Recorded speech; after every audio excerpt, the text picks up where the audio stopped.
In the time when kingdoms clashed like thunder and destiny was written in blood, there lived a young woman named Yixiao, the crimson shadow of the Jinxiu Empire. She was no princess of silk and gold. She was a warrior forged by hardship, tempered by pain, and destined for greatness. On the plains of Pingling, where fire devoured the sky and swords painted the earth red, Yixiao drew her bow for the final time. Across the battlefield stood Prince Feng Suige of Suige, the enemy commander whose name made even seasoned generals tremble. She steadied her breath and released. One arrow, one moment, one fate changed forever. The prince fell, the war shifted, and the winds of destiny began to turn. But victory is a cruel master. As the battle ended, an explosion tore through the valley. Yixiao was thrown from her horse, falling from the cliff into the roaring river below. When she awoke, she was in a strange place, a villa hidden in the mountains, filled with healers and quiet monks. They told her she had survived a miracle, but her memories were gone. Her name,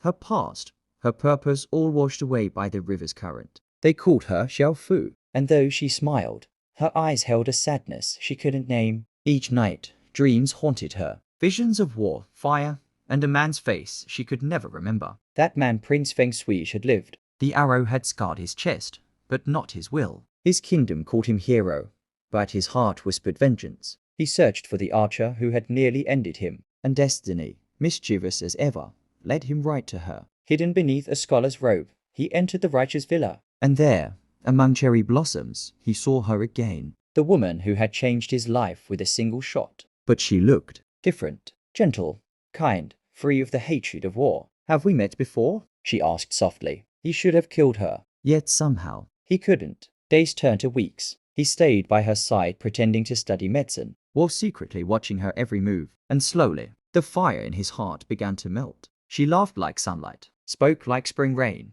and carried herself with the quiet strength of someone reborn. But peace never lasts long in a world built on war. Assassins came. The villa was attacked. And in that moment, Yixiao's instincts awoke. She fought with the grace of lightning, her sword dancing like the wind. And for the first time, the prince or the warrior she once had been. "Even without your memories," he whispered, "your soul remembers how to fight. But memory is a cruel gift." The truth returned in fragments. The battlefield, the arrow, the prince she struck down. And when all came rushing back, Yixiao fled terrified of the blood she'd spilled. Beneath the cold moon, she stood alone by a ruined temple, when a voice called from behind her, "If I told you that I was the man you shot, would you still look at me the same way?" She turned, and there he stood. "Then I owe you more than an apology," she said softly. "I owe you my life." "Then live," he replied. "That is enough." And in that moment, hatred became forgiveness. Forgiveness became love. When the world learned of their bond,